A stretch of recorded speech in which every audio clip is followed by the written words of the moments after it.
Today in Fact versus Opinion, we are going to discuss about two highly invasive interventional procedures used as a strategy in the management of patients with coronary artery disease. So what is coronary artery disease? It is a condition where the blood vessel carrying the blood to the heart muscle is obstructed. So the blood flow is impaired. So the lack of blood flow to the heart muscle is called ischemia. And when there is an ischemia, the patient experiences certain symptoms, which includes chest pain or angina or shortness of breath, inability to do routine activities, or atypical presentation like pain in the jaw muscle or pain in the left arm or shoulder pain. All these are evidence to show there is a lack of blood flow to the heart muscle. Now logically, when there is a lack of blood flow to the heart muscle, obviously the treatment management should be to improve the blood flow, which can be achieved by using medical management or through this highly two interventional procedure, which are called bypass surgery and angioplasty. Now, how bypass surgery and angioplasty can improve the blood supply to the heart muscle? So, coronary artery bypass surgery, they may able to take a graft and place the graft across the blocked artery so the blood flow can be restored. In angioplasty, they open the vessel and they put a wire mesh called a stent so that it can prevent the vessel become closing again, so that again it can restore the blood supply. So basically, in the fact versus opinion, we are going to evaluate whether bypass surgery and angioplasty can able to reduce the symptom when compared with medical management alone. And second, more important and crucial question is whether the same bypass surgery and angioplasty can able to prevent death and prevent heart attack in patients with stable symptoms. The answer is many trials from 1960s to 2020s have repeatedly shown in stable patients doing a bypass surgery or angioplasty over medical management can able to reduce the symptom but will not have any effect on preventing a death or a heart attack. This has been proven by many trials. So here in our video, we are going to analyze what all the studies which is there and to give evidence to show that bypass angioplasty in stable patient can be used only to reduce symptom, not to prevent death or heart attack. Now, before analyzing the evidence against coronary artery bypass surgery and angioplasty in reducing mortality, death or heart attack, we should first know in detail what is bypass surgery and what is angioplasty. Coronary artery bypass surgery first started in 1960s. Once it is invented, it actually revolutionized the way the medicine is practiced because it's a surgical procedure which can able to immediately relieve your chest pain by restoring the blood flow. So basically in coronary artery bypass surgery, what they do is they take a graft. Graft means is a vessel which can be taken anywhere from your body. If it is taken from your leg, it's called venous graft. The saphenous vein in your leg is harvested or taken and used as a graft to bypass the blocked artery. So once the blocked artery is bypassed, the blood can now flow through this vein, saphenous vein, and can cross the blocked artery and restore the blood flow. Sometimes the graft, if they are not able to take from your leg, they can take it from your chest. It's called internal mammary artery graft, or from your arm, called the radial artery graft. Now, traditionally, many research has proven if your graft is an arterial graft, it has much more patency when compared to the graft which is taken from the leg, which is a venous graft.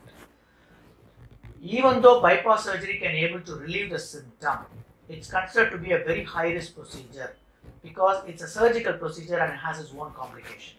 Some of the common complications, around 1 to 2%, are death, heart attack, stroke.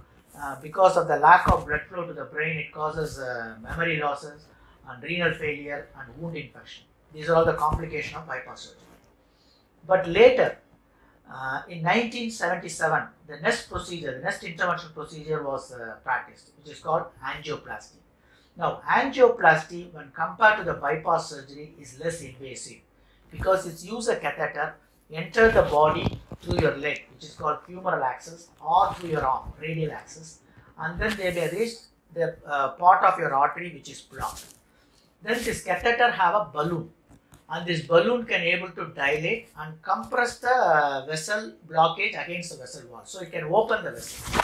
Now this is called the plain wall balloon angioplasty. This was the first technique used in 1977. So they opened up the vessel.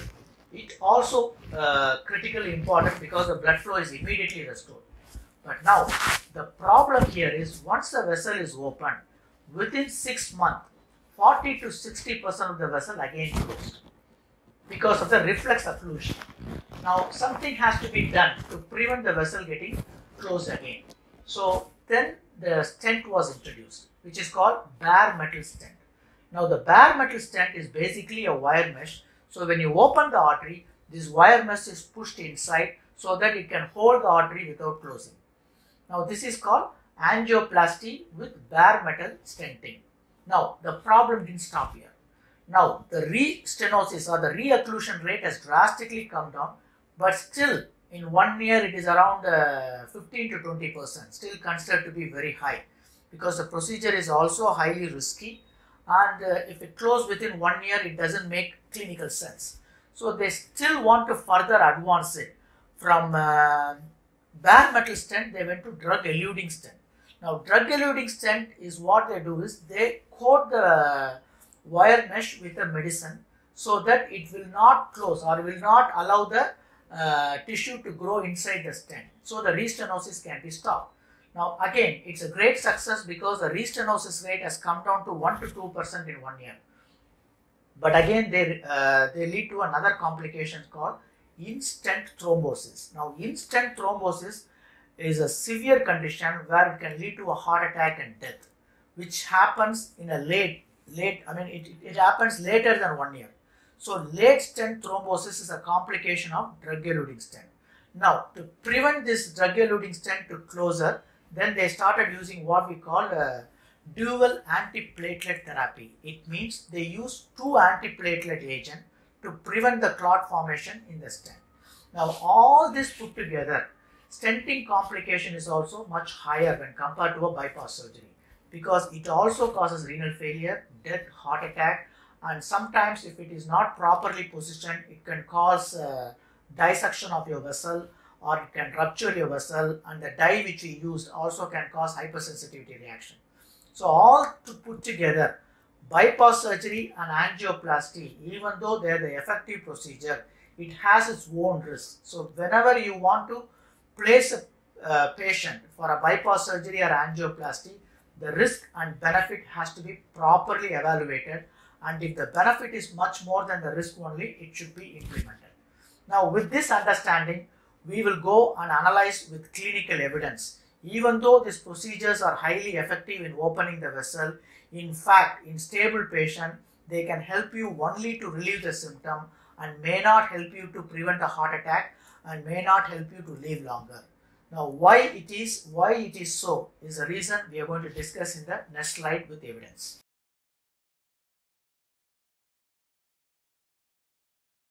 Today, in fact versus opinion, we are going to discuss about evidence against bypass surgery and angioplasty in reducing the chance of death, heart attack and hospitalization in patient with chronic stable angina. So whenever we indicate a treatment, the treatment would have to achieve certain objective. For example, if you are prescribing a painkiller, the objective is to reduce the pain. The patient who are taking the drug should have the pain reduced or eliminated. Similarly, in bypass and angioplasty, since they are very invasive procedure, there are certain objectives should be achieved by a patient who undergo these procedures. There are 4 objectives in bypass and angioplasty. First is quality of life. The patient who has symptoms, whether it's a chest pain or shortness of breath or any other symptoms related to cardiac disease, should eliminate it or reduce. Second is death. Obviously, this is the main reason the patient opting to go for a bypass and angioplasty in spite of the high risk involved in the procedure. So death has to be eliminated. Third is heart attack, non-fatal heart attack. So they also assume that going for a bypass and angioplasty naturally the risk of heart attack would come down. And fourth is hospitalization. So after these procedures, they should not go for hospitalization for the same disease for which they are treated. So this four objective is what is primarily should be achieved in patients who go for this highly invasive procedure. Now, in this four, there are ample evidence to show that these procedures have effect in reducing the symptoms or improving the quality of life. But the other three, the death, non-fatal heart attack, and repeat hospitalization or hospitalization for the same disease, have not shown to change in spite of patient going for a bypass and angioplasty. It is merely an opinion from the cardiologist or cardiothoracic surgeon that this patient may be able to achieve this, but the evidence point otherwise. There is no evidence until today these procedures can able to reduce these three objectives. Now, if you want to evaluate further, I have carefully said it's stable. So what is this stable means? Basically, a patient who walk into the clinic and getting a consultation for his disease, considered all chest pain are the same. But in cardiology community, this chest pain or angina is classified into two major categories. One is stable angina, another is an unstable angina. Angina means just chest pain. So what is this stable chest pain and what is this unstable chest pain? So stable chest pain means usually experience of discomfort or a pain in your chest when this patient do some activity which they are not used to, or if they are running. Suddenly there is excruciating pain in the chest, and when they stop doing the activity, the pain goes off. Or sometimes it may require certain drugs to be taken. Example, sorbitrate or nitrate. They put under the tongue, and as soon as they place the medicine under the tongue, the pain disappears. So this is called stable. So in this stable pain, patient would be able to carry out the regular activity. If they are working in their office, they continue to do their work. And second is this unstable chest pain or unstable angina. So this is completely different. The difference between stable and unstable is like a mountain and bowl. It cannot be compared. Both are completely two different entities. This people should understand. So in unstable angina means in this group of patients, the pain is very severe, even happen while they are resting. So there is a imminent chances of getting into heart attack, and it will not relieve by rest as well as it will not relieve by any drug. Even if you take a sorbitrate or sublingual nitrate to relieve the pain would not disappear. This is what they term as acute coronary syndrome. This happens because the block got the block get damaged. So once the block get damaged, there is a clot formation in the blocked area of your arteries. It can be partial or it can be complete. So this is a condition where we call unstable, and this is a condition where bypass surgery and angioplasty should be done at the earliest. Now if you look at the previous objective, quality of life, preventing a death or reducing your chances of heart attack, reducing your chances of hospitalization, all can be achieved if you do bypass surgery in this unstable patient. Now coming to the clinical practice across the globe or very prominent in India, 80% of these interventional procedures are not done in unstable but are in stable patient. And remaining 20% also, these patients who got a heart attack or severe pain got admitted, they've been waited until they are changed into stable condition and then they are operated. So basically most of the surgical procedure or interventional stenting or bypass angioplasty is done only in the stable patient. So basically it is an assumption. So there is an argument which is only opinion. There is no evidence, or it's not based on facts or clinical studies. So it's been presented to the patient, yes, you are stable, but if you undergo this bypass and angioplasty, we can prevent you to going from stable to unstable. So through this assumption, 80% of the surgical procedure or angioplasty is done across the globe. Now, it's a false assumption with no evidence, because what we are arguing here is fact versus opinion. So, I'm clearly saying this is only an opinion of your cardiologist or a cardiothoracic surgeon, and there is no evidence to support this claim that in stable patient we can do it. Now, immediately there are proponent and adversaries. Some of them, they keep arguing bypass surgery and angioplasty is not good, it's obsolete, it should not be used in patient. Well, that is also wrong, because I clearly said in unstable patient it has a great potential to save your life. But in stable patient, it's going to increase only your risk or procedural risk like renal failure, heart attack, stroke, hemorrhage, infection, without providing any benefit on death, rehospitalization or heart attack. So let me come up with an example. Now it is in the COVID season. I think if I give this example, you may be able to understand better. Now there is a drug called chloroquine. This chloroquine is a life-saving drug in patient with malaria. You give this chloroquine drug to the malaria patient, the malarial disease is resolved, patient is cured and death is prevented. Absolutely fantastic, and this is how the drug should act. Now, something we call as repurposing the drug. During the COVID period, the same chloroquine has brought into the COVID-19 treatment under the assumption if you give this chloroquine drug to the COVID patient, they may not get hospitalized, they may not enter the ventilator, or if in the ventilator they won't die, or they may come out of the hospital at the earliest rather than without the drug. Now, this was done on a randomized trial. When they evaluated and need evidence for that, it came out in the opposite. They said even if you put chloroquine, first there is no benefit. Second, the patients are put under more risk. Then what happened? They saw chloroquine is a very bad drug, it should be stopped, and no patient should be on chloroquine. Yes, it is a fact with the evidence. If chloroquine is used in COVID, it is not useful. But remember, that same chloroquine should not be argued will not help in patient with malaria. Similarly, bypass and angioplasty is a fantastic treatment which revolutionized medicine in managing patient with unstable or acute coronary syndrome. But it does not play a major role in stable condition. So when there is an argument, it is wrong to argue bypass and angioplasty is bad, but it is only the indication which 80% of the people are undergoing bypass and angioplasty is absolutely wrong.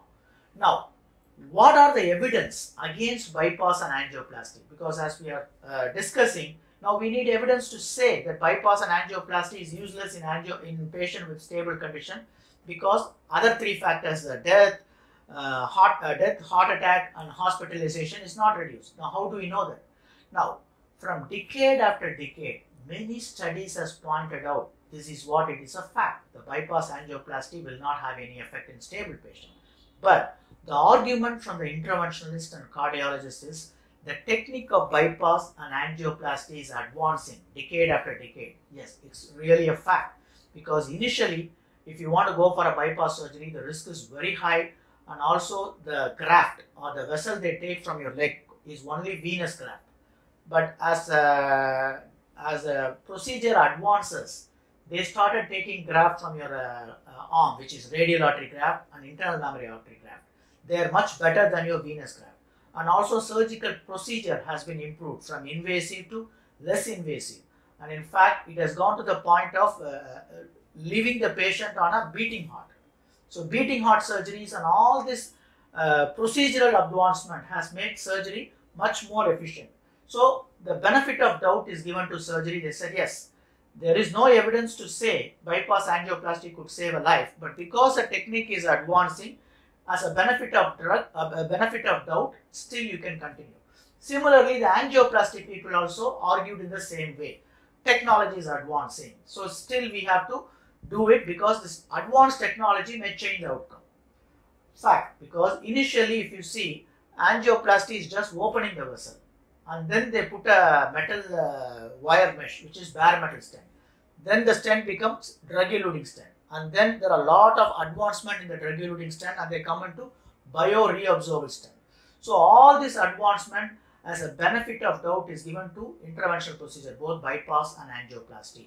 But remember, from the decade this procedure started, multiple trial, I can say from RITA, and then mass, and then it come to freedom, fame, courage, orbiter, Barry, and recently ischemia. All this trial along with meta-analysis and multiple data analysis all have clearly shown only one thing: bypass and angioplasty will not prevent death, will not prevent a heart attack, or will not reduce your chances of getting into hospitalization because of the same disease when compared with the medical management. So if you are on medical management, conservative management is equally effective. You don't have to go for a high risk procedure because the risk is also much higher. So now there is a recent trial called ischemia, which is published in 2019, and this has taken care of both surgical procedure and angioplasty have achieved the maximum technical progress. With that, they did a trial to check on stable patient whether this bypass surgery and angioplasty would be able to achieve the objective, that 4 objective. It came out only the first objective, some sort of quality of life improvement, has been achieved when compared with medical management. But all other 3, which is essential and which is why the patient chose to go for a high risk procedure, death and non-fatal heart attack and then the hospitalization, did not change between the medical management group and patient who have undergone for this high risk interventional procedure. This trial along with some other trial, which is a breakthrough in the field of cardiology, which can discuss in the second presentation.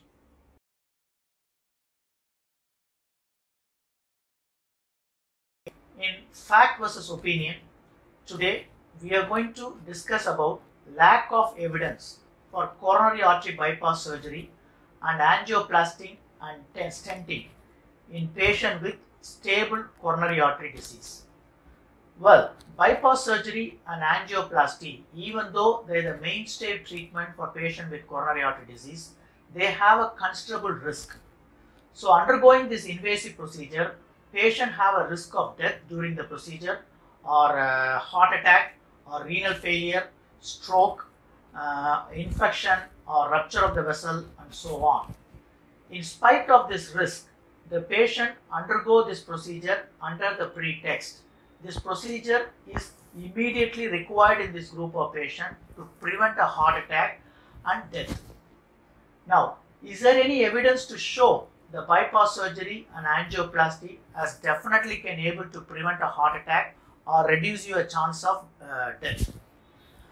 In fact, as we are speaking now, there is no evidence to suggest so. In fact, I can put it in another way. There is not even an ounce of evidence to show bypass surgery in stable patient can able to prevent a heart attack and death in patient with coronary artery disease. Let's put that in a clinical perspective so that you might be able to understand it better. A patient who have angina or chest pain on exertion, so he is doing his routine activity, suddenly he found out he has experiencing uncomfortable feeling in the chest. So he come to the hospital, underwent an array of investigation and imaging technique, and then finally he is also asked to go for a treadmill. The treadmill is a procedure where you are asked to run in a treadmill, and during the exertion your cardiologist is going to see if there is any EKG changes or ECG changes to show there is a lack of blood flow to the heart muscle. When this TMT comes as a positive, immediately the patients were pushed to undergo a coronary angiogram.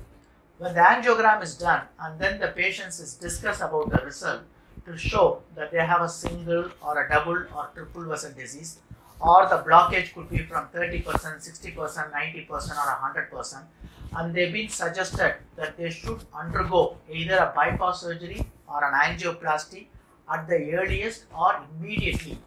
Otherwise, there is an imminent chance of getting a heart attack and even death.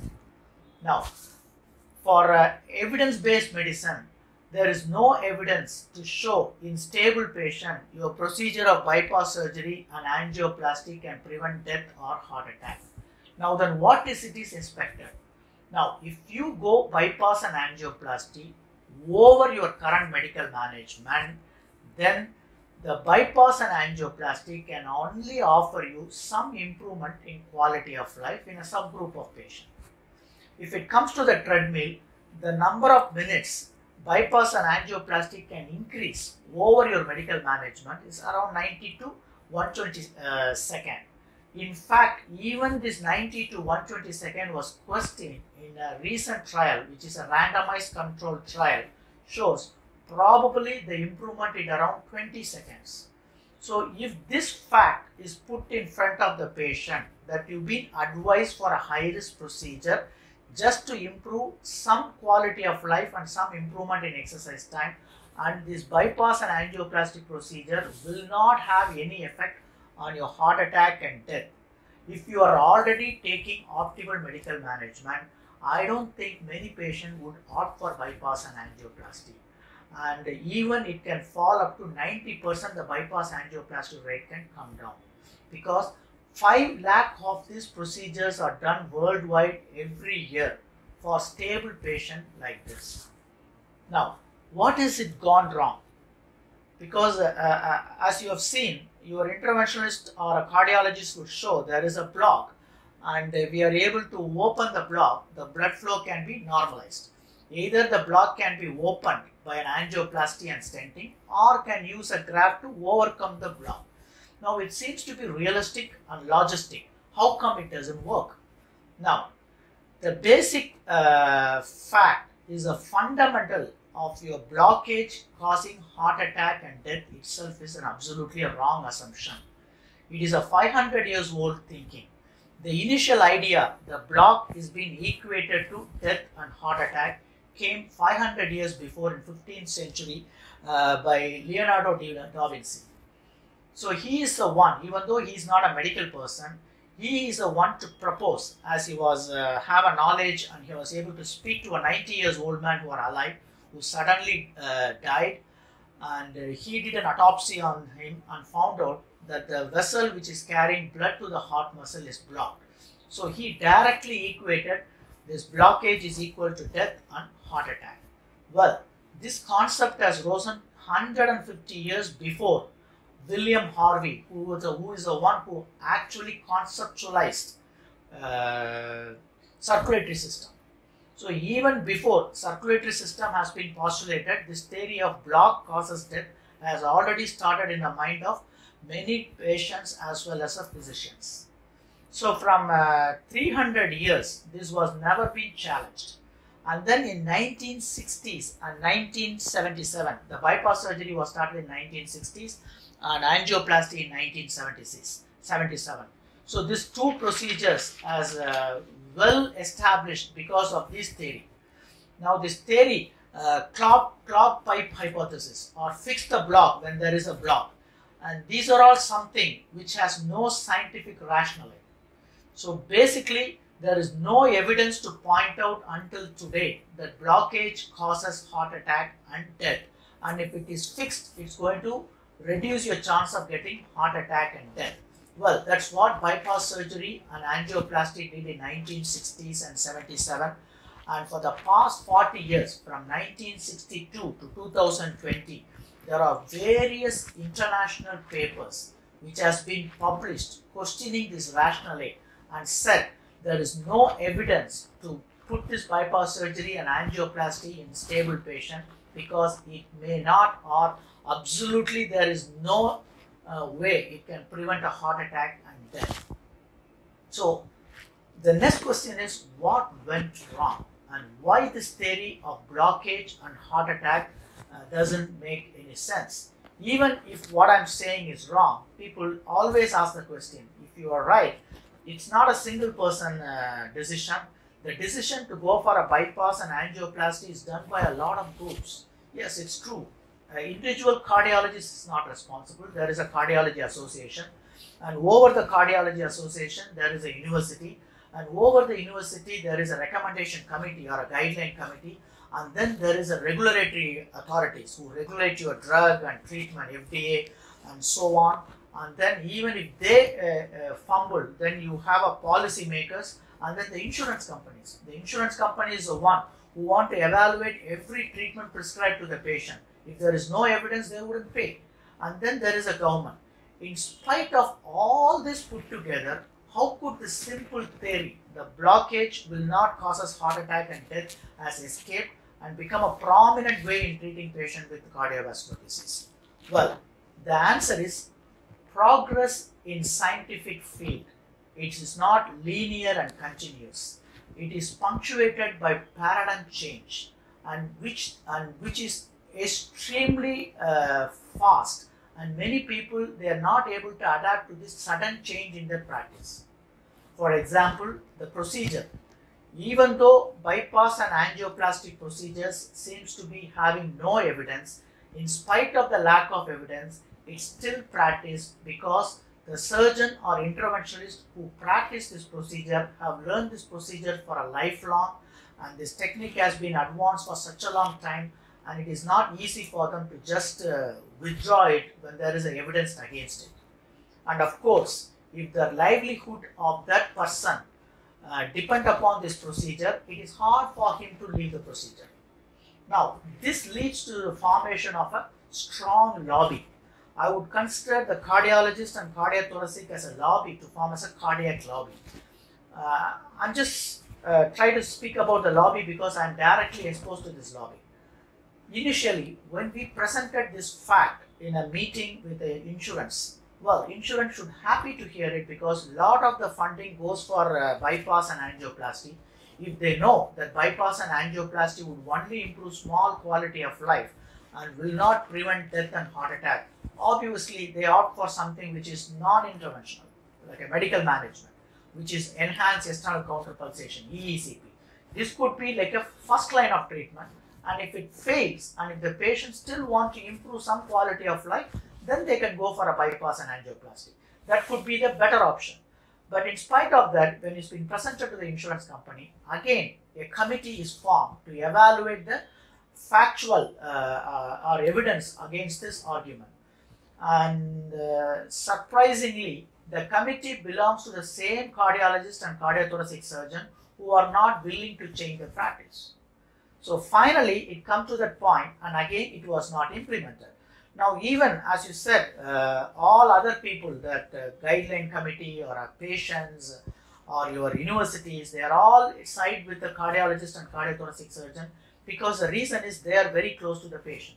And it is the patient's and physician relations is much more important than anything else, because the faith has been placed on the physician when they recommend a procedure and the patient followed it. And this noble physician-patient relation is the one which preserve, even though there is no evidence against certain procedure, and the cardiologist or cardiothoracic surgeons continue to do the procedure in this group of patients when there is evidence is against it. Well, could this continue forever? Maybe not. The reason is very clearly when these was continuing doing the procedure with no evidence, there is another group which is accumulating data every year and presenting the data in all the scientific conference. So the day would come, it will reach a critical point, and then there will be a collapse in the system. When the collapse happens, it will be very shameful because the physician-patient relationship will get hurt. So now the reverse will happen.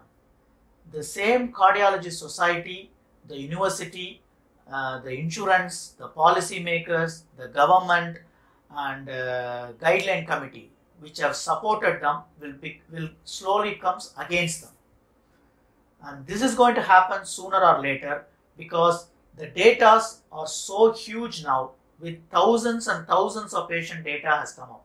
From 1962 to 1977, after the invent or introduction of bypass and angioplasty, trials have started for the past 40 years. It started with a small trial called CASS, and then ACME, then MAS, then MAS2, then Courage, FAME, Barry 2D, Orbita, and Ischemia.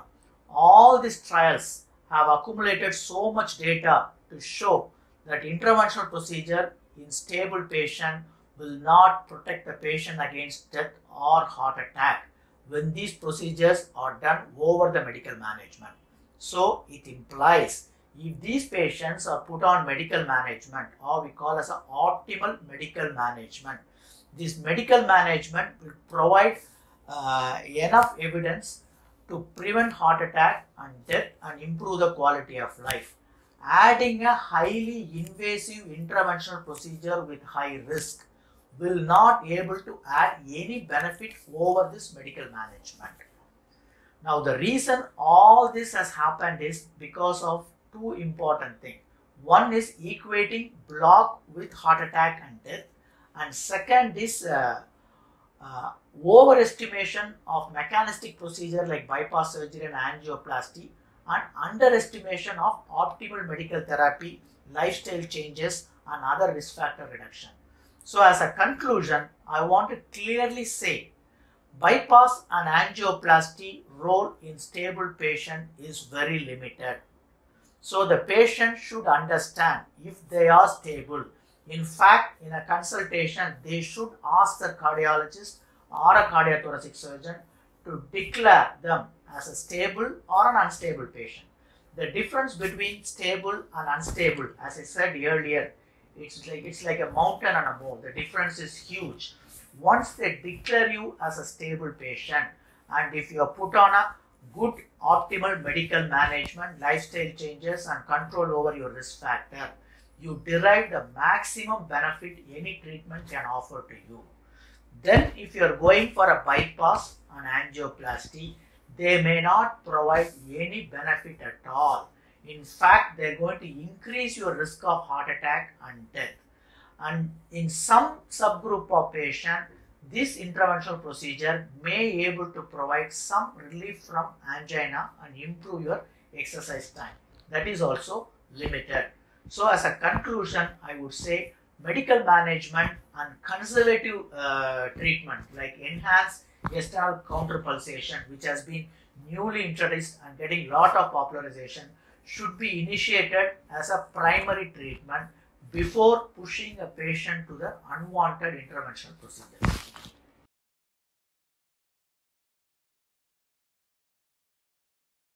In the previous video of fact versus opinion, we discussed in detail about what is bypass surgery and what is angioplasty. And then we made a conclusion that in patient who are stable, it means they can able to do the routine activity with on and off chest pain, and this pain relieve either by taking a sorbitrate or by rest. So these kind of stable patient, when they are already on optimal medical management, it means if they are taking medicines, then adding interventional procedures like bypass surgery or angioplasty may not have any additional effect in reducing the risk of heart attack or death.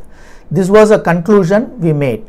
Now, in the current video of fact versus opinion, we are going to pick up all the clinical trials which has been published from 1960s, where the first bypass surgery is done, until today 2020.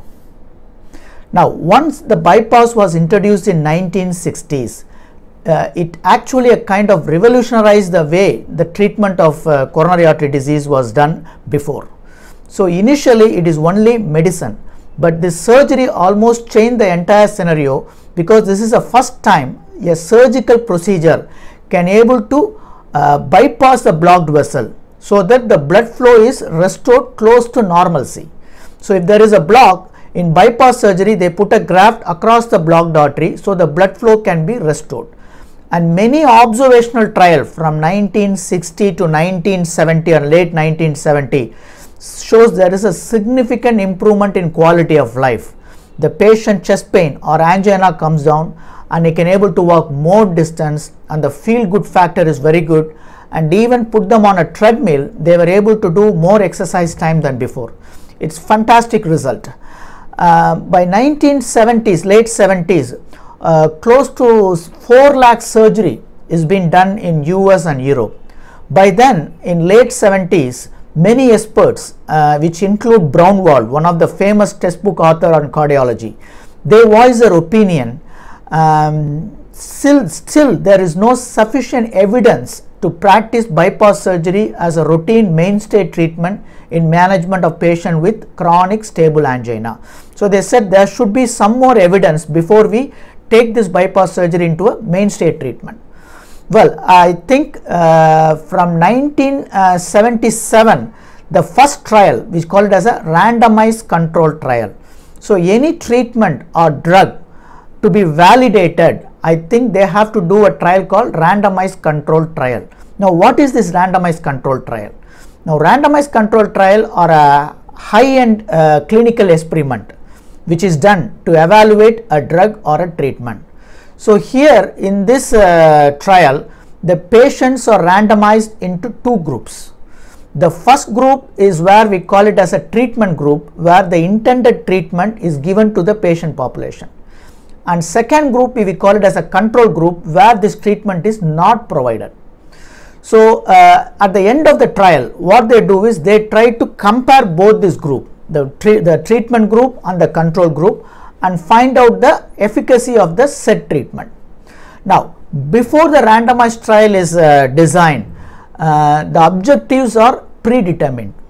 It means the objective can be classified into two ways. One is the primary and secondary. Primary objectives are called hard endpoint. So if you want to evaluate a surgical procedure, the hard endpoint is usually death, heart attack, heart failure, arrhythmias, and all other complications.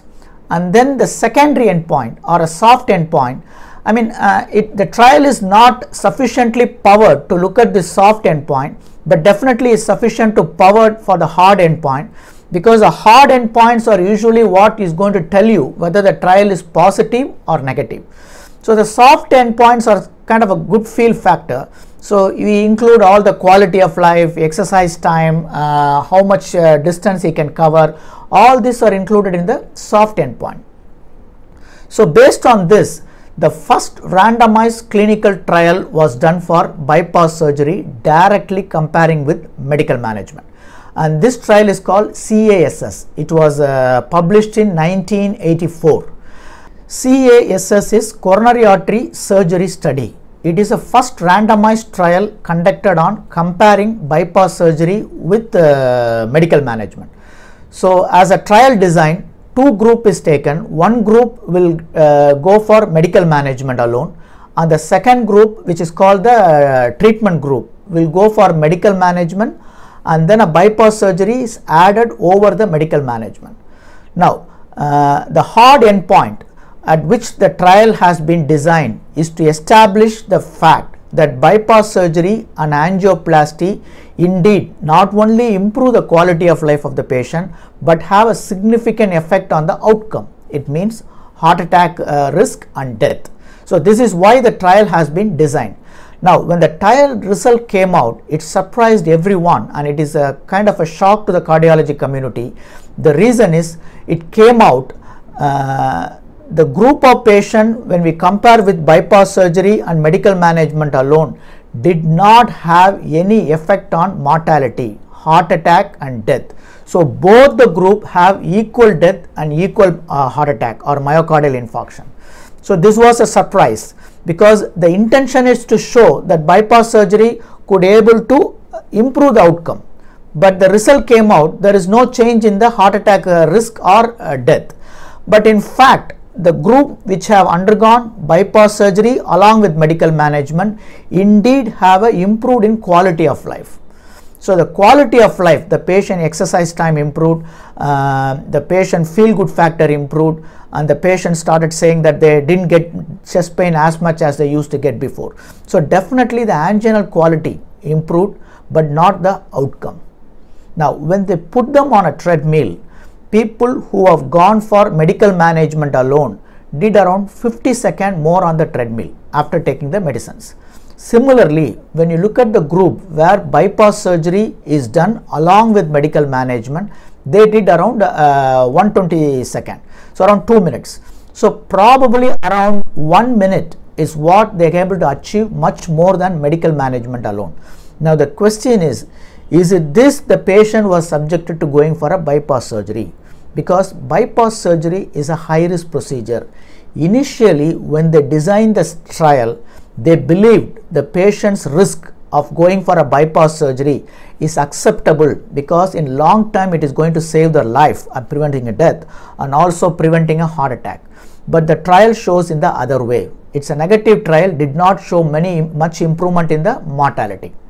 Now, by the time almost 4 lakh surgeries has been already done, and in 1977, I think angioplasty, another procedure which also able to increase the blood flow across the blocked artery.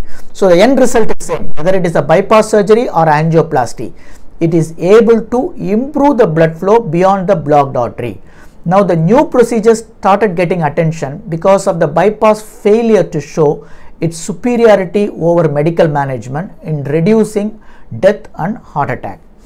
Now the angioplasty, they felt definitely this procedure would help patient not only improving quality of life and angina, but also would have some impact on the outcome, which is death and heart attack. So similar to the CASS study, there is another study designed to show angioplasty, if they taken along with medical management, it could be superior. Now this trial is called ACME. So probably around 200 and odd patients, about 220 patients are taken. They are divided into 2 groups.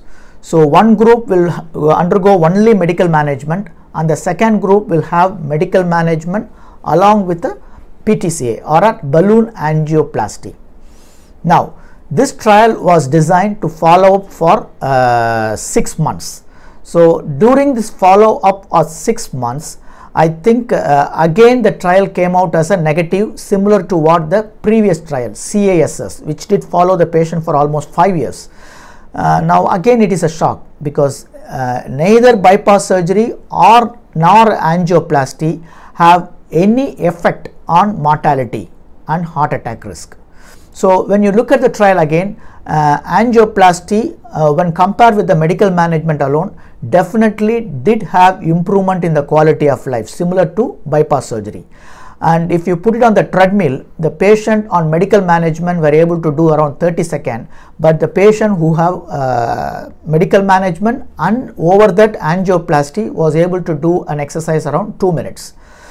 Now they did have improvement in quality of life and exercise time, but it is achieved at a very high cost, because during the 6 months itself 15% of this patient underwent repeat angioplasty, and a small group of patients also underwent bypass surgery, and the risk and complication rate and heart attack are very high in the group where they have undergone angioplasty, and the cost is phenomenally high when compared with the medical management.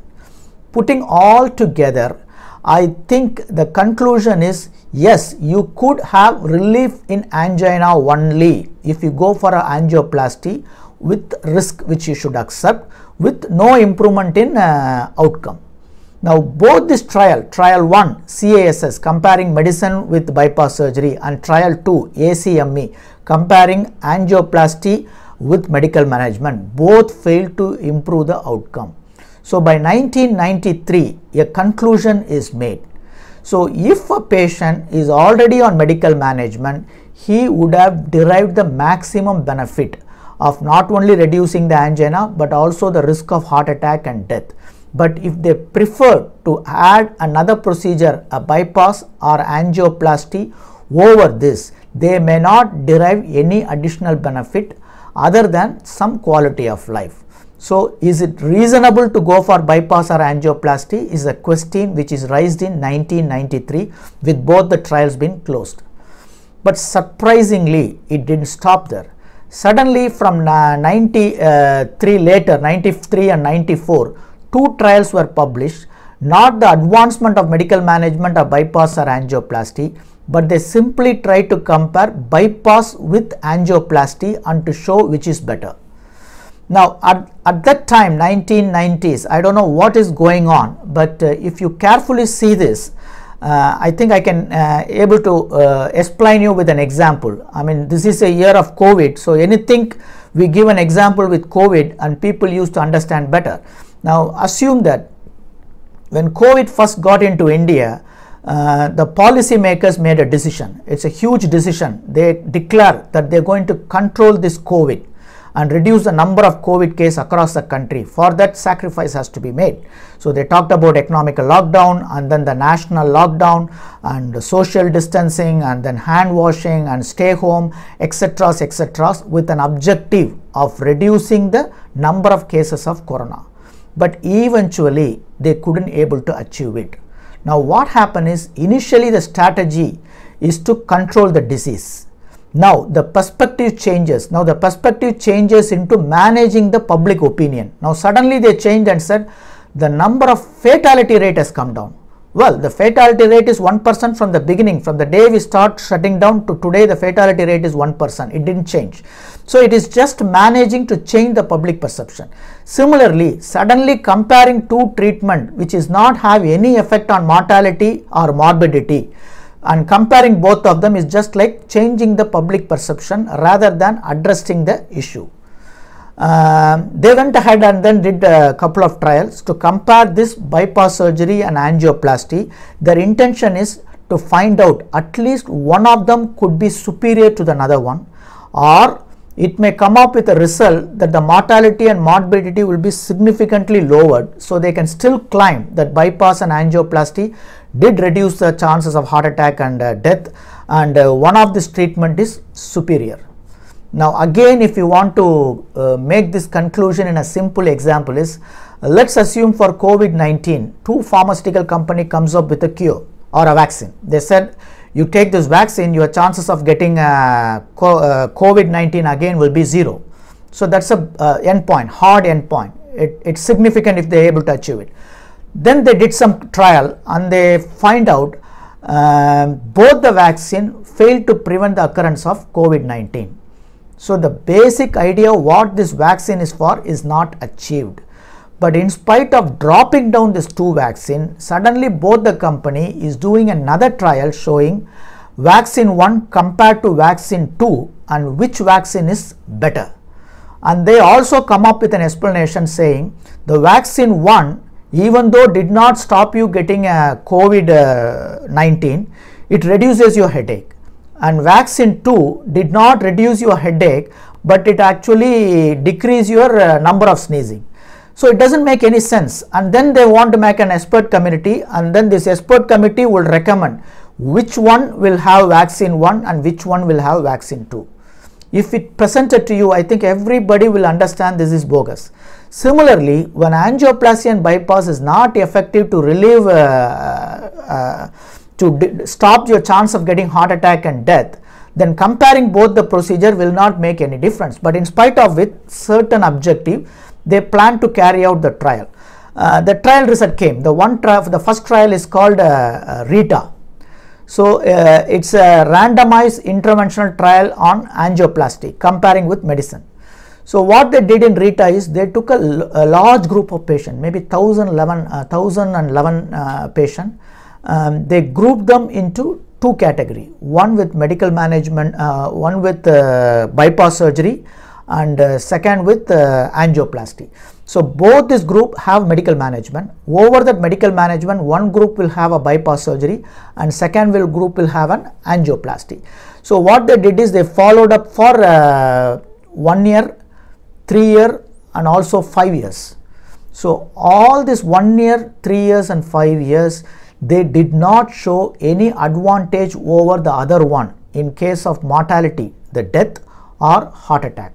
It is very surprising because in spite of doing the surgery and angioplasty over the medical management, both the group, the incident of death and heart attack remains the same without any change.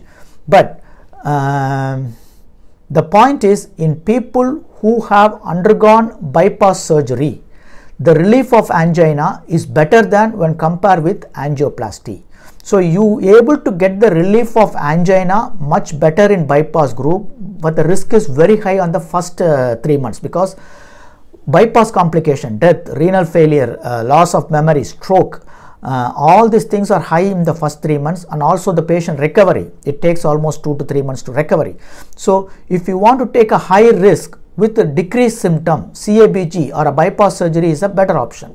And then if you go to the PTCA or a balloon angioplasty, if you do angioplasty, the relief of angina is much lesser when compared with the bypass surgery. But here you have to undergo repeat procedure. I think in probably around 5 years, 28% of them who are on the who did angioplasty also went for a bypass surgery. So angioplasty could be a short-term relief of angina with high complication rate. So basically, just to get an improvement in quality of life, the patient has to choose between two high-risk procedures which can even cause death or can cause complication which could be lifelong. So since the RETAR trial is negative, and then immediately the EAST trial.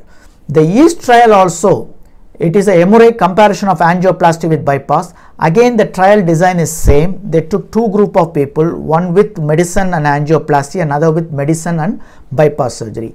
This trial also come out with a similar finding of RETA or the previous old trial.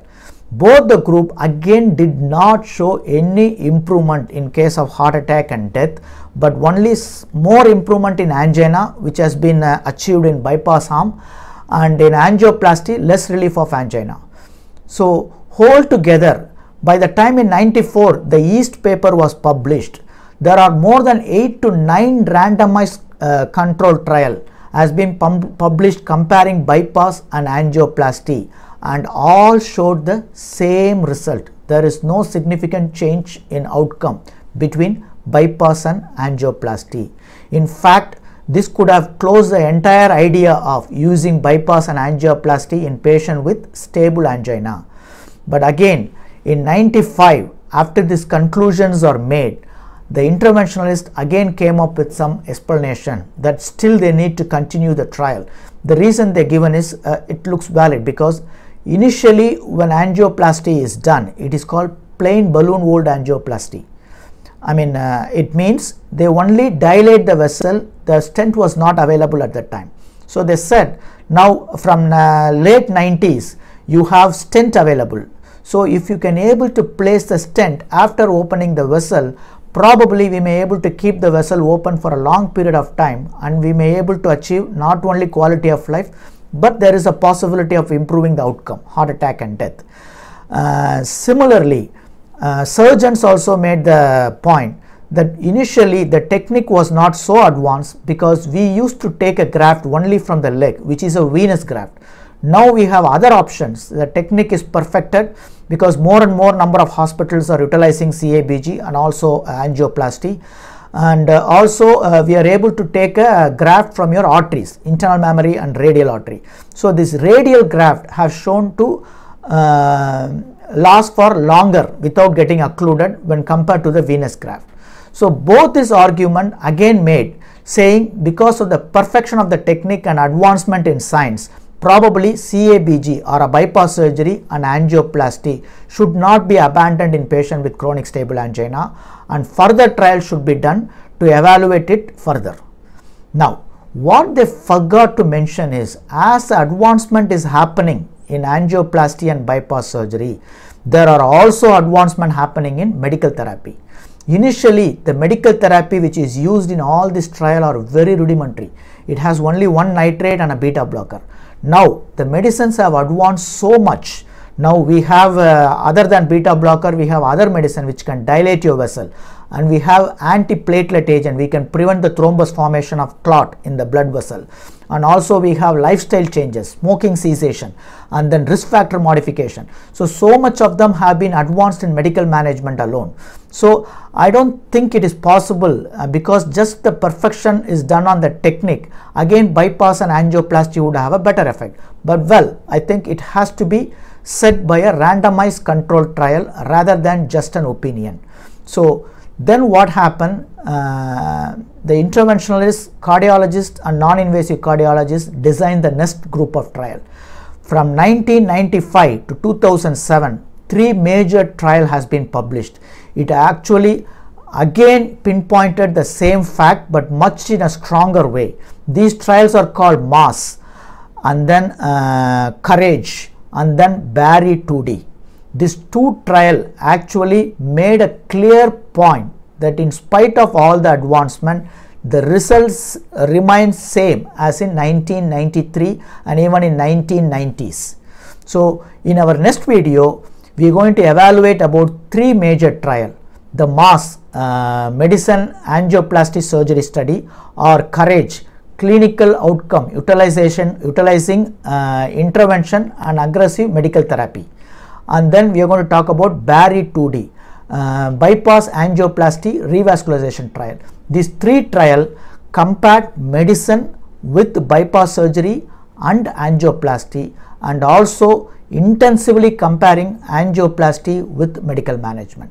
So in our next video on fact versus opinion, we will discuss in detail from 1995 to 2007 the evidence which has been published and presented against bypass and angioplasty as a hard endpoint, death and heart attack.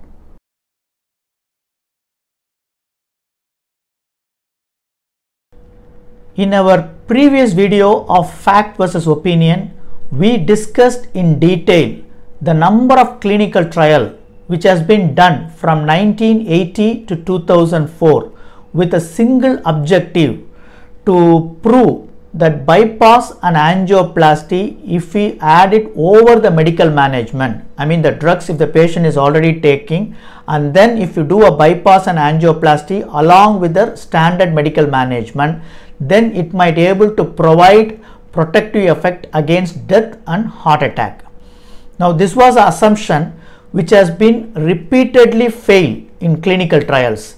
So in 1980s to 2004, trials like CASS and ACME, YEAST and RITA, all these trials has been done to prove this point. But in spite of this rigorous randomized trial, the ability of bypass surgery and angioplasty to prevent death and heart attack has not been proven. Now, the basic assumption why the patient is subjected to this highly risky procedure in a stable patient is to provide mortality benefit. Because the procedure itself has a high risk, it is believed that this risk of death, heart attack, stroke and renal failure, which are all procedure related, it is acceptable because this treatment might be able to provide better outcome in the future.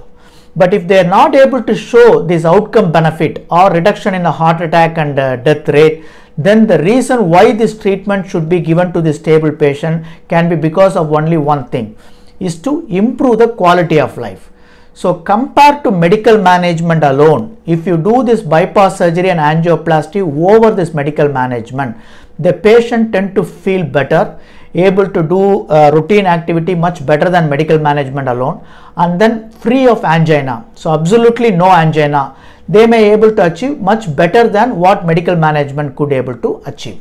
Now this is the only thing a bypass and angioplasty can able to provide. But in many future trials, even this assumption that the reduction in angina and quality of life and exercise time is also been repeatedly questioned. Now, the new era from 2004, from 2004 to 2007, there are many trials which has been published. So all these trials are again focused to show the bypass angioplasty benefit. Now, suddenly there is a trend, because in previous video also we have discussed, instead of actually comparing bypass with medical management and angioplasty with medical management, which was done by CASS and ACMI trial, suddenly there is a trend of comparing bypass surgery with angioplasty to show which one is superior. Now this is something is very surprising, because when these two highly interventional procedures were not able to provide the intended benefit of mortality and prevention of heart attack, then why would you even suggest and why would you able to find out which one is superior? So putting all together, in 2000, in later of 2000, there are 3 more trials has been designed. These are called MAS medicine angioplasty surgery study, and then second is a BARI bypass angioplasty revascularization investigational trial, and then the third one is a COURAGE, which is a clinical outcome utilizing intervention against drug evaluation. So these 3 trials are designed to show whether the new trend, because from previous era, previous decade and the new decade, there are a lot of advancement in surgical procedure as well as a lot of advancement in the medical therapy also. So basically they put up an hypothesis, even though the previous trial failed to show any benefit, because of the advancement of the technique, the bypass technique and angioplasty technique, and also introduction of a new way of doing surgery. Rather than taking the graft from your leg, now they are able to take a graft from your chest and the arm, which are all arterial graft before it is a venous graft. And then the angioplasty procedure itself has advanced from just opening up an artery, which is called plain old angioplasty, balloon angioplasty, to bare metal stent and drug-eluting stent. Because of this advancement, again the hypothesis of bypass and angioplasty can prevent heart attack and death was again tried in a randomized clinical trial. Now the first trial, MASS, MASS, Medical Angioplasty Surgery Study. In this study, in the first study, probably around 200 plus odd patients were taken, and they've been divided into 3 groups. One is a medical, one is an angioplasty, one is a bypass. Now they picked up a group of patients who are considered to be very high risk, which has high death rate and a high risk of heart attack. This subgroup of patients has been specifically taken to see whether bypass and angioplasty could able to provide the benefit, intended benefit of heart attack and death in this subset of group. So these groups are called patient with LAD, left anterior descending proximal lesion. In fact, at that time, this lesion in this artery, which is very proximal, it means when the vessel is originating, there itself there is a blockage which is more than 80%. So if this main vessel is blocked, then the large area of your heart muscle is reduced, because is in jeopardized because of the lack of blood flow. So this vessel is called the widowmaker, because it causes a high rate of death and causes heart attack as well as death. So when this group of patients taken and then they followed up to 3 years, even in this group, bypass and angioplasty have not shown any superiority when compared with the medical management alone. So this is a very shocking. And then what they did is from MASS they shifted to MASS 2. So what they did is, now in MASS, rather than including a primary endpoint which is death and heart attack, because any patient who wants to go for a bypass or angioplasty, obviously they want to know whether the procedure can reduce the risk of getting a heart attack or death.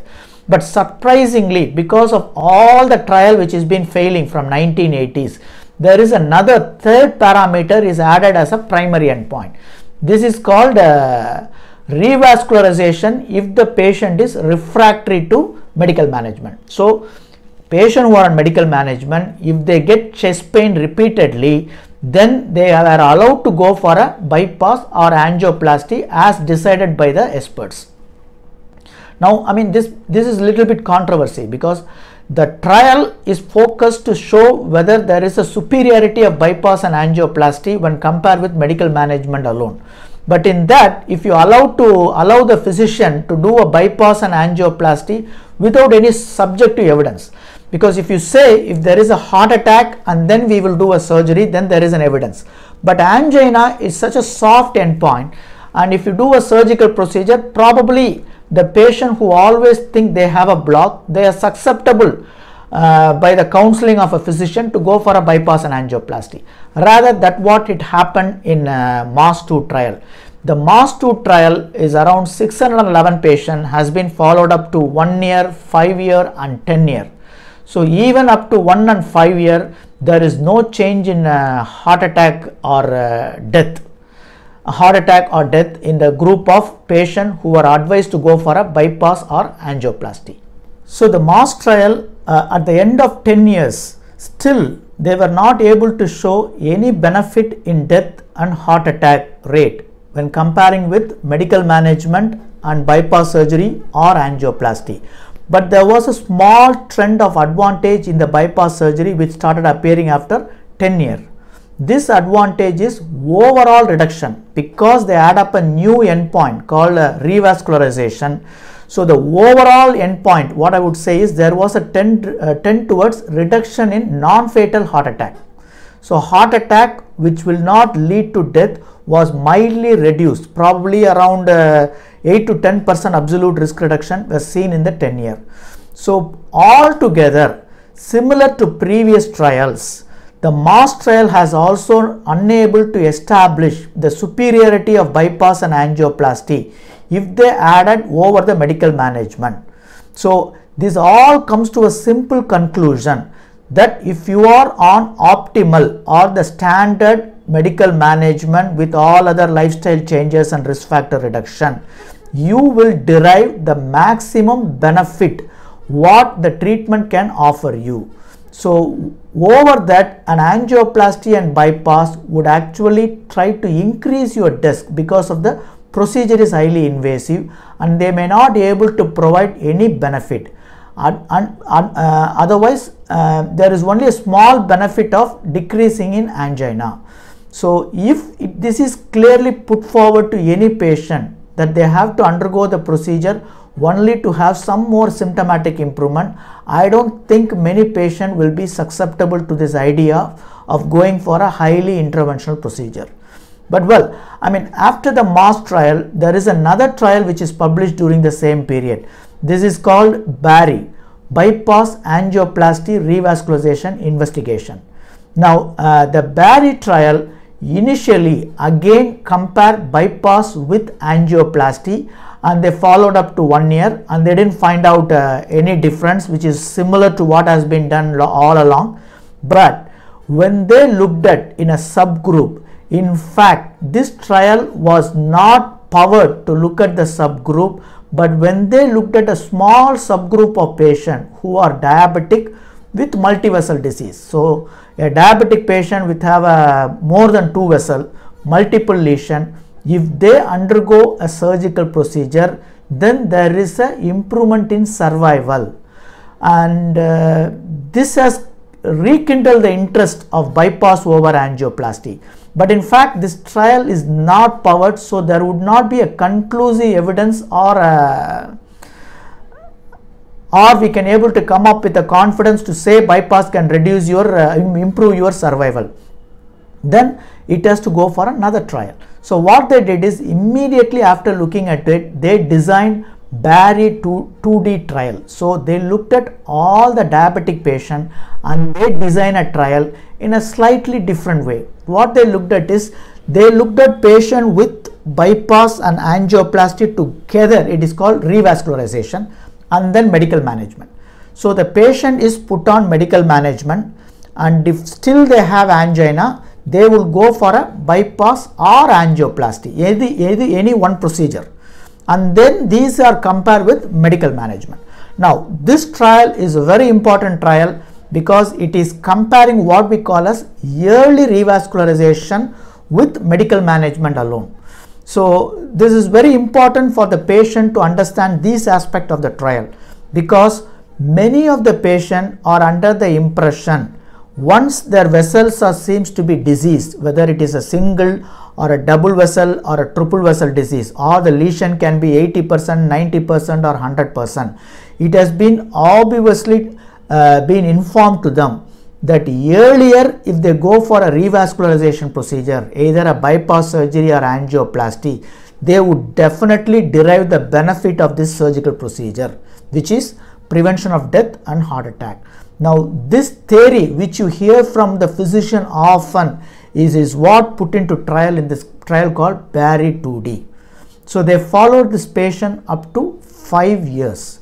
So even after 5 years, the total number of patients is around 1,829 patients. They followed up to 5 years, and this 5-year follow-up again did not show any benefit in patients who undergo immediate revascularization and patients who are managed on medical management alone. So 2,000 odd patients who have been followed up to 5 years did not show any benefit in the survival. So the death rate remains similar whether you went for an emergency bypass or angioplasty when you are stable, or if you are on medical management alone, or even the cardiac death. the cardiac death also did not change. So this is a very surprising finding, because revascularization did not offer any benefit. This has happened with the fact that bypass has been well advanced by this time now, and angioplasty is also well advanced. It is not just a plain old balloon angioplasty. The bare metal stent and drug eluting stent also been evolved during this period. So in spite of all this advancement and technical advancement in the procedure, bypass and angioplasty in BARI 2D trial again failed to show the benefit of mortality and morbidity. But in 5 years, there was a small advantage in bypass surgery group in the reduction of non-fatal MI or major adverse cardiac event. So if you put together death, heart attack, stroke and hospitalization all put together, then there is a tendency of small incremental benefit of bypass surgery, which is hardly 8.1%. But if you take individually, your death and heart attack risk did not change. So altogether, this trial also came to be a big negative trial in clinical cardiology, and what there was a conclusion which is made in 1980s or even in 1970s after the advent of bypass surgery and angioplasty. The same result has been coming up to 2007. And finally, with all these things, investigators tried to pick up angioplasty, because in all the trial there was a bad trend happening in the group of patients who are going for angioplasty. Angioplasty would definitely have an impact on your angina. It has shown to reduce angina much better than medical management alone, but this was achieved with multiple procedure. So this patient who undergone one-time angioplasty actually have to undergo repeat procedure. In fact, in one trial, in 5 years, almost 50% underwent repeat angioplasty procedure to achieve the quality of life. And in spite of that, the quality of life achievement or the anginal reduction, it is not something very great. It is only comparable to medical management. So what they did is they did a landmark trial, which is actually changed the course of how you look at angioplasty as a treatment in patient with chronic stable angina.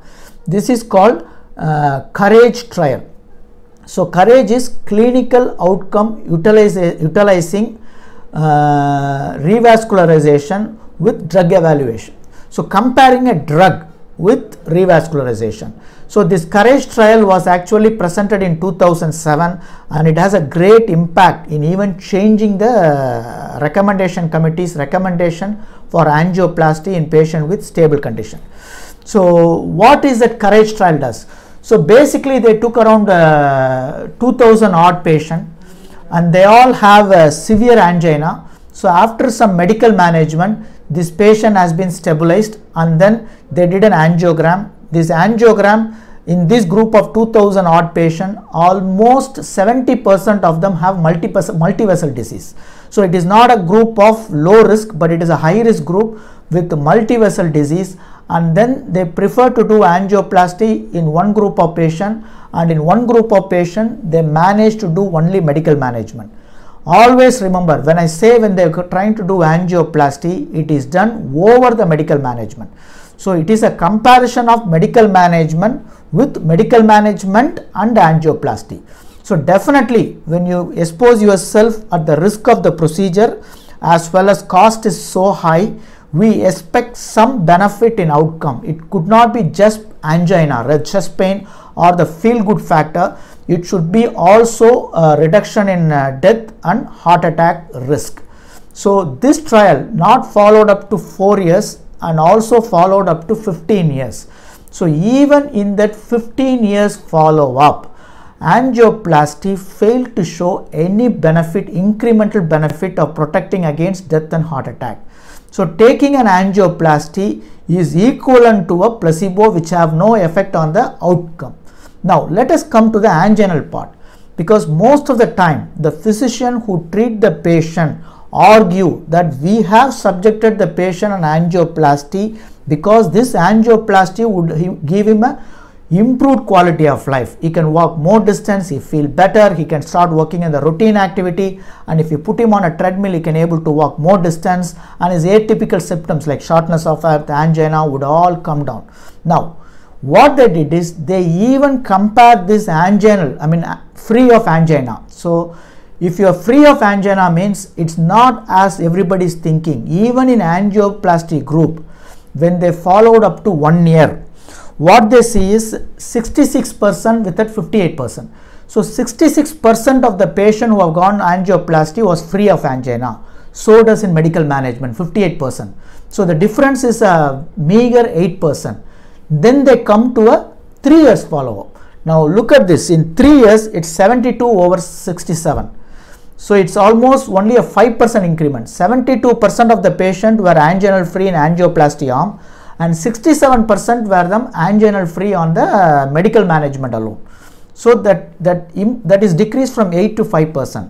Now the hard part, after 10 years and 15 years, anginal reduction is absolutely equal in both the group. So the theory that angioplasty can prevent your death, heart attack, improve your quality of life, they are all has not been proven in clinical trial. These are all based upon opinion of some interventional cardiologist or cardiothoracic surgeon, because here we are talking or arguing about evidence against opinion. Until today, after even the Courage, Mass and Barry 2D trial, there is no evidence to show this interventional treatment may able to provide any incremental benefit over medical management in preventing a hard endpoint, death and heart attack. But now the story didn't end here. Again there was a controversy and there was a lot of talk and counter argument between proponent and people who oppose it, and finally in 2007 to 2020, two very important trial which is ground shaking, which has a paradigm change in the way in cardiology happened. One is Orbita, another in ischemia trial. These two trial in fact has created death bell for interventional procedure in patient with stable symptom. In our next video, we are going to talk about two major trial. One is Orbita, another is ischemia. These two trial will again going to give the same point of no mortality or heart rate prevention of bypass and angioplasty in another randomized control trial which is done very carefully with more than 2000-3000 patients. So this we are going to discuss in our later video.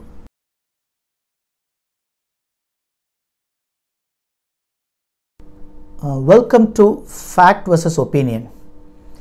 In the previous video on fact versus opinion, we discussed and reviewed many randomized clinical trial done on bypass and angioplasty, comparing it with medical management alone.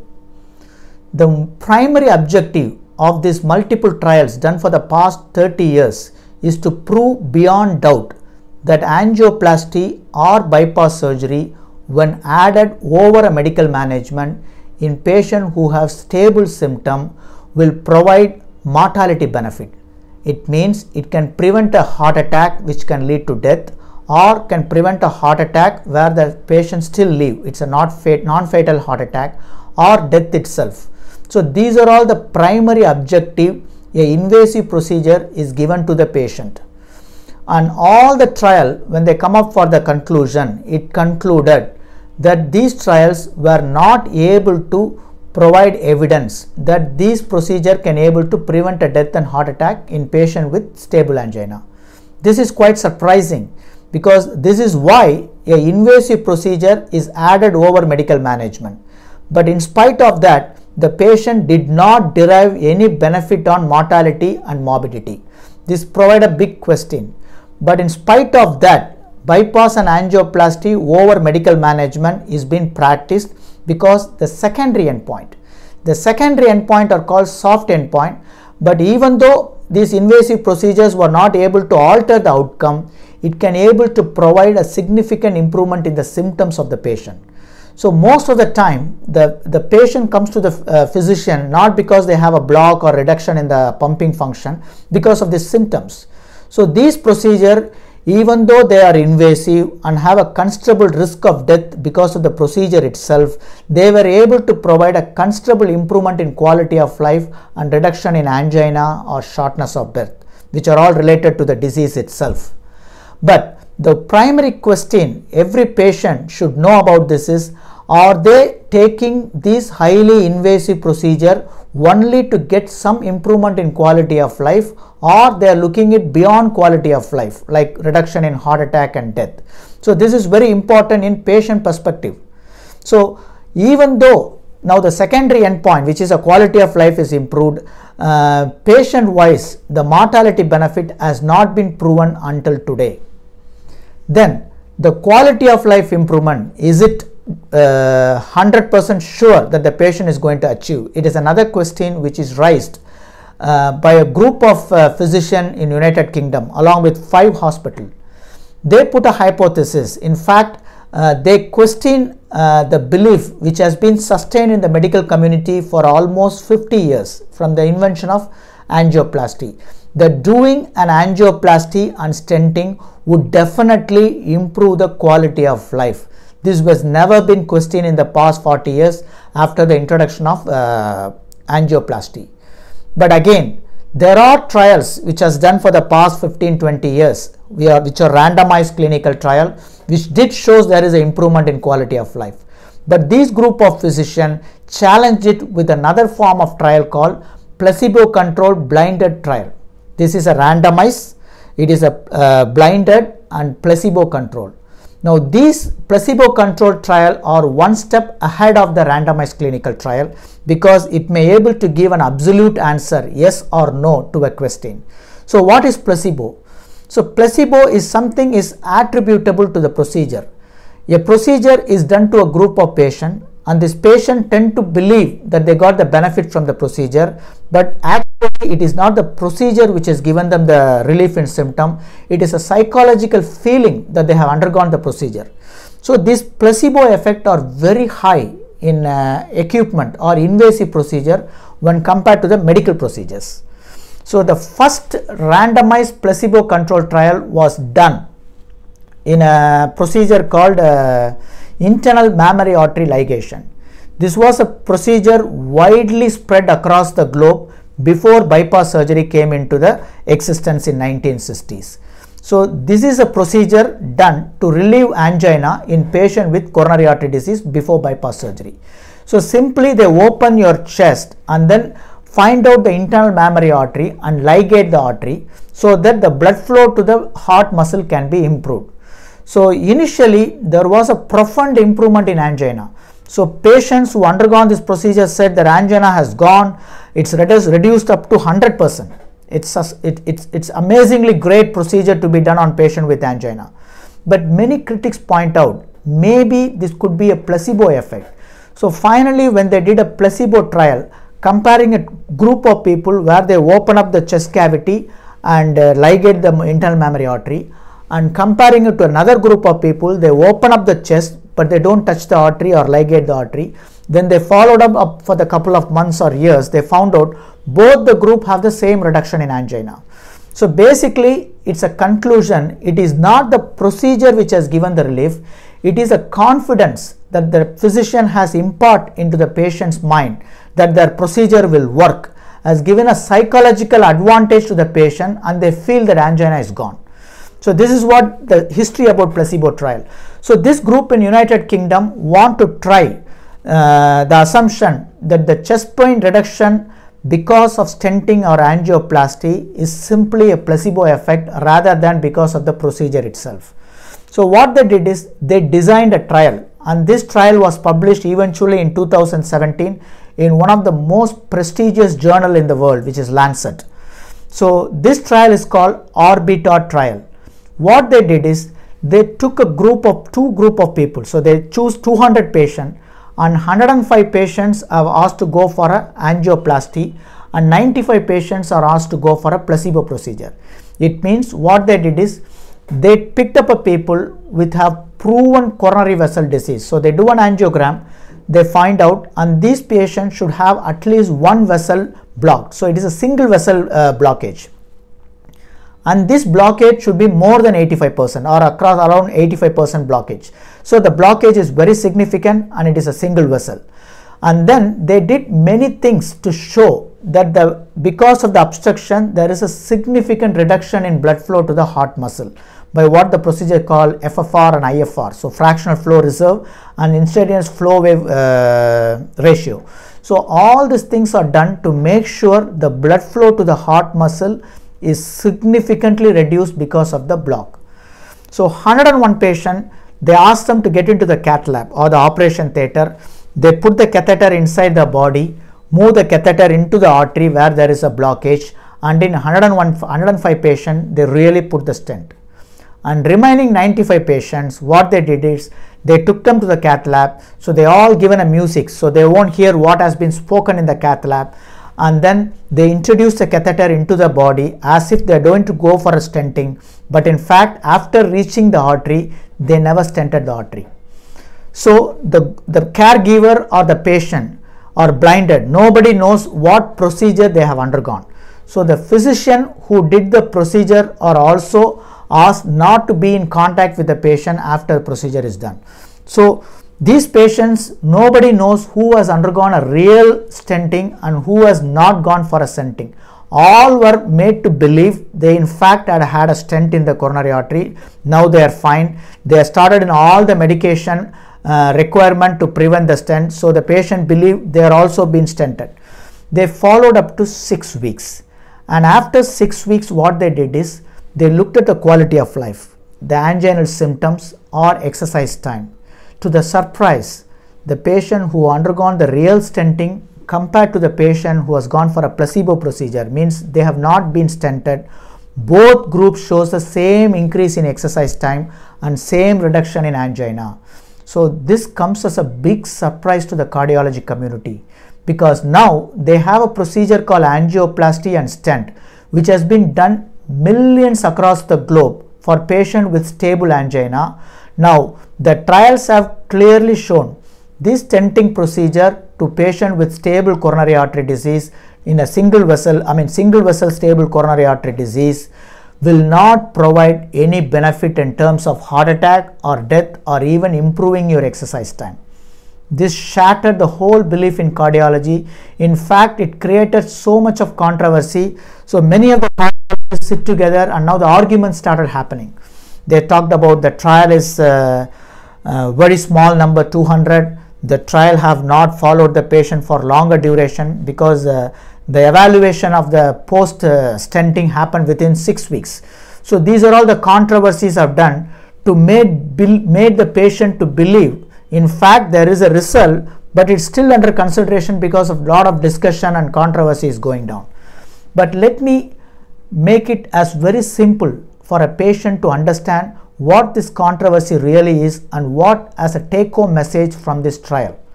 Well, if I give you a medication which can reduce your chest pain, which is called nitrate or any other medication, we have couple of medication which we can give you if you know that you have a heart disease, so that your angina can come down and your exercise time can improve.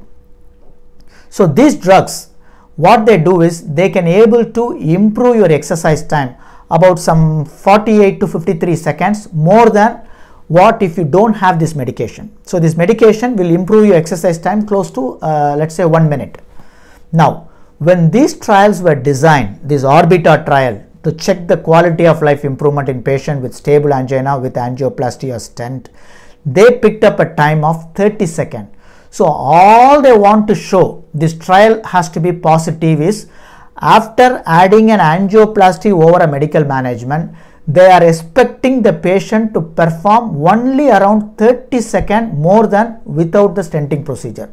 It is a surprisingly a low expectation for such a high risk procedure, because the patient is going to take a procedure with a high risk. They might die during the procedure, there is a chance they may get a heart attack, or there may chance they go to renal failure, infection, or something happen while they put the stent. I mean, your vessel can go for rupture or dissection. So in spite of all this complication, the quality of life assessment or the exercise time improvement which is expected of this angioplasty over the medical management is merely a 30 second. So which is only 50% of a single medication can do. In spite of this low expectation, angioplasty did not able to show that this patient can able to improve the 30-second more than the medical management alone. So whatever the controversy is, because many patients, because when I speak to many of my patients and I said, look, I'm going to push you to go for an angioplasty or a stenting procedure. What is your expectation? Immediately, I think any of your patient who was listening to the video would say, yes, my expectation would, the doctor said, if I get a stent, my chance of heart attack should going to come down. I'm going to live longer, life expectancy is going to more, and then I'm going to go back to my regular activity and be active again. Well, all these things seems to be not an issue for angioplasty, because none of them is true. Your exercise time, even 30 seconds, cannot be increased. So the expectation is like a mountain, and now the controversy they are asking to, they were debating is about 30 seconds to 80 seconds or 40 to 50 seconds. So still the expectation of angioplasty, what can achieve in the patient of stable angina, is very low. So as a conclusion, with all the trials which has been done, including the Orbita trial, in patients who are stable, when they go to the physician, they should know doing this procedure called angioplasty could improve your chest pain, but it could be mostly a placebo effect. So it is not because of the procedure, because of the confidence that you have developed in you that the lesion or the blockage has been fixed. And this angioplasty will not provide you any benefit in terms of longevity. It is not going to provide you long life or not going to provide you any reduction in risk of death. So what you have achieved by optimal medical management, it is been maximized. So if you are on medical management going for this highly invasive procedure, you are not going to derive anything much more. In fact, one of the most critical argument against this trial Orbita, if I can display to the patient, they would know how far the academician are from the normal clinical practice or patient care. There are some cardiologists who argued that the the Orbita trial become negative on improvement in quality of life because the cardiology who treated this group of patients who are on this procedure effectively with good control on diabetes, good triathlon cholesterol, good control on hypertension, and they provided enough medication and they managed them very well, so that angioplasty did not work. So basically they are telling you, if a cardiologist is going to put you on a stent or angioplasty, means they are not good enough to manage you on medical management, or as a cardiologist they have failed to manage you appropriately in medical management, so they are pushing you to an angioplasty. Or it is a biased view, maybe it is economical, that they are pushing you to the angioplasty of stent. So if you are on a good hand, so that is why we have created this program called EECP. So EECP is a non-invasive treatment option where the patient comes for 35 days to improve the blood flow to the heart muscle. So we optimize our medical management. At least we introduce 1 or 2 medications which can reduce your chest pain, and some medication to prevent the heart attack risk, and some medication so that the heart pumping function can improve. So all these medications and EECP put together, I think we can able to achieve much better than what angioplasty or an interventional procedure can achieve in stable patients.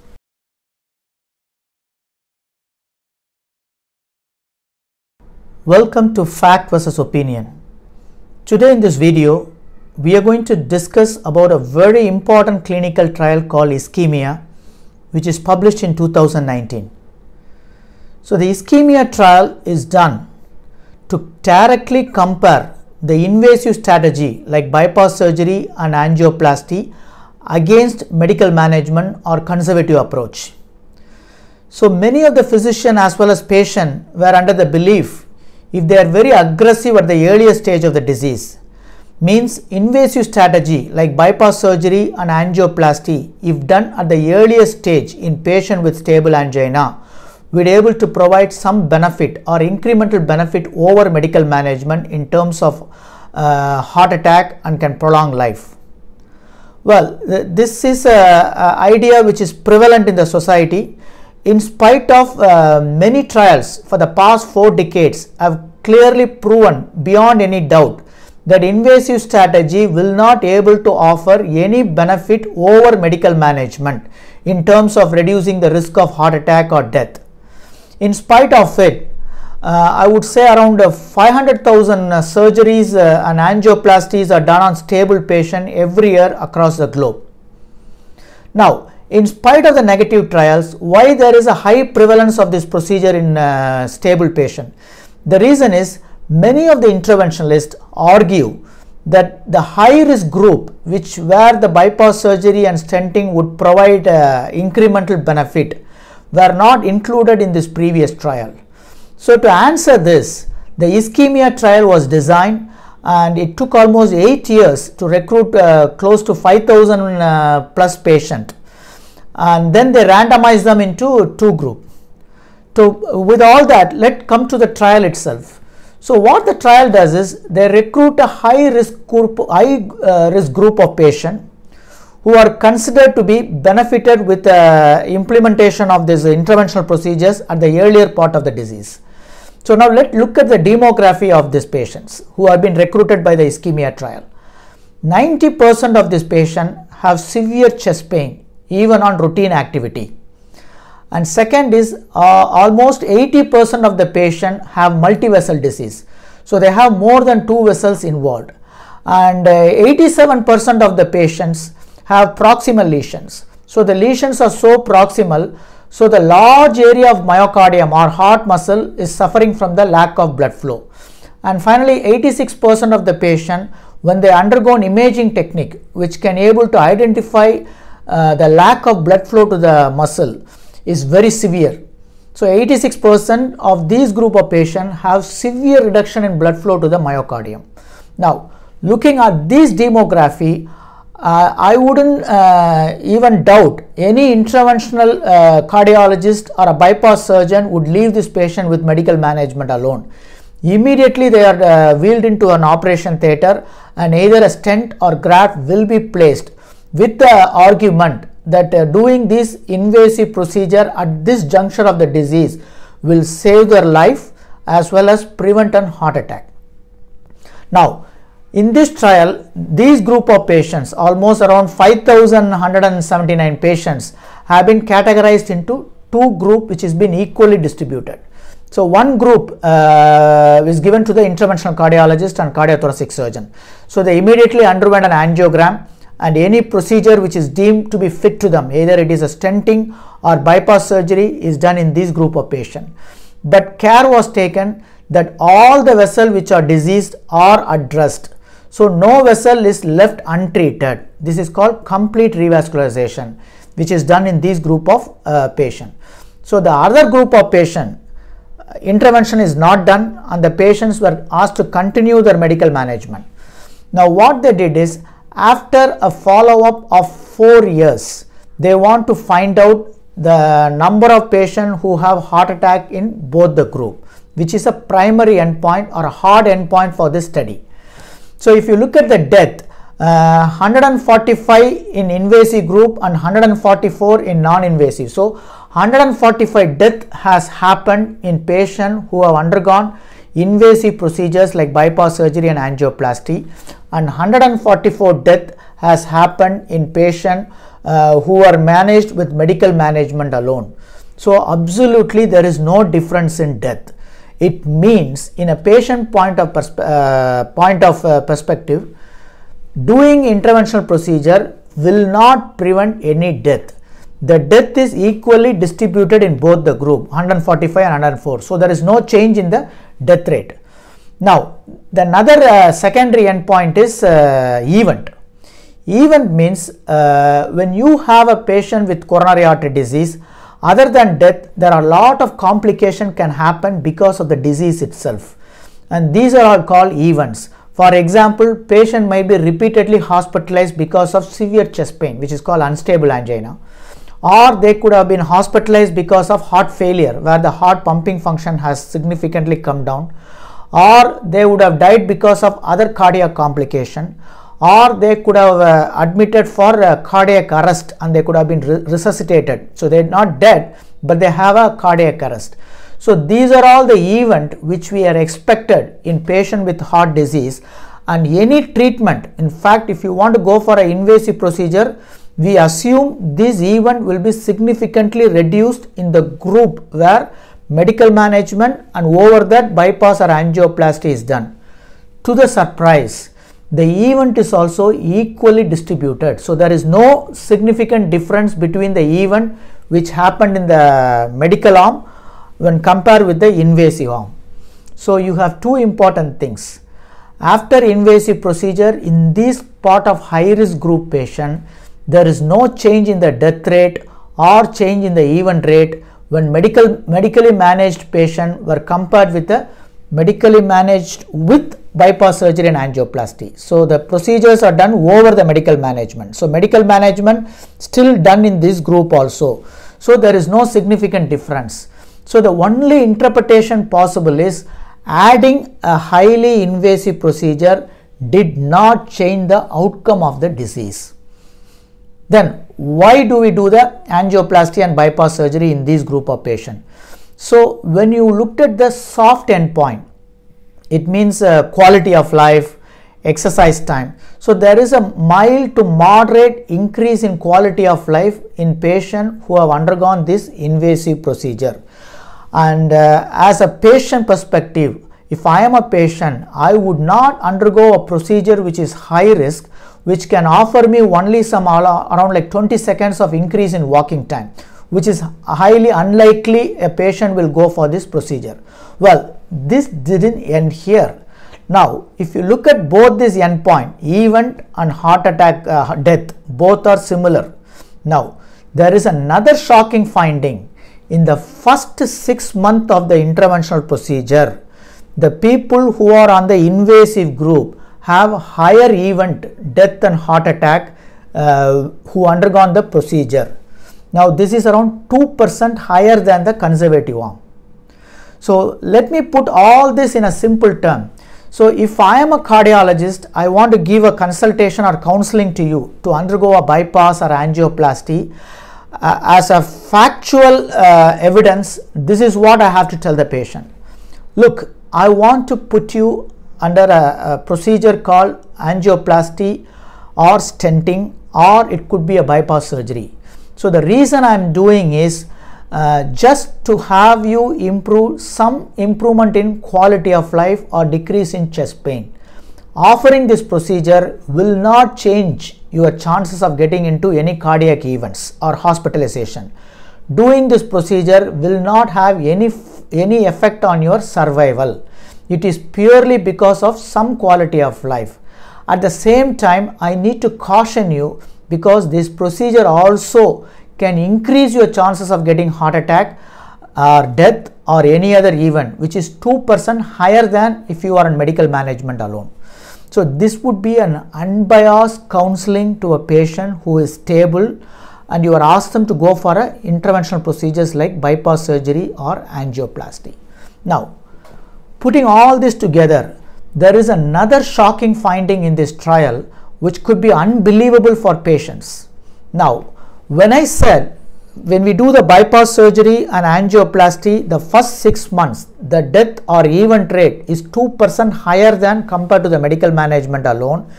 It depends upon one thing called definition of heart attack or definition of myocardial infarction.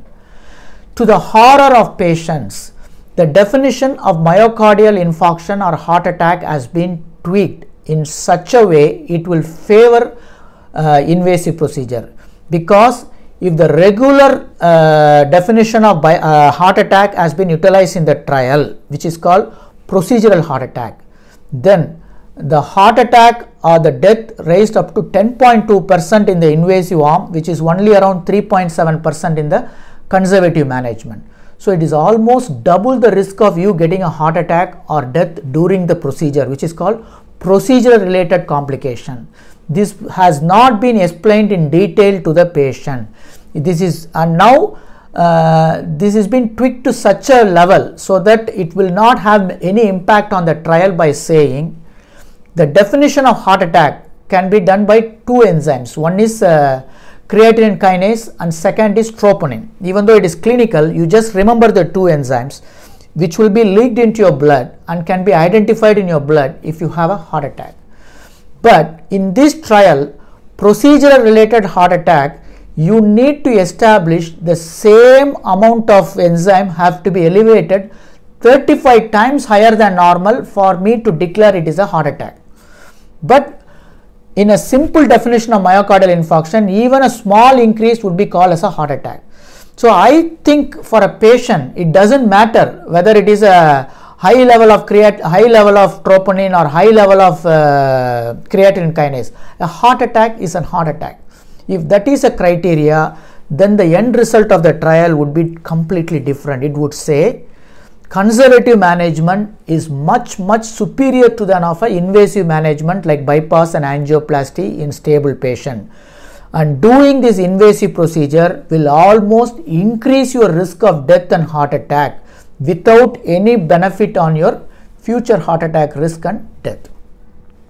Now, the trial is around 4 years follow-up, and in 4 years follow-up, the study is concluded with no benefit has been shown in the bypass and angioplasty arm.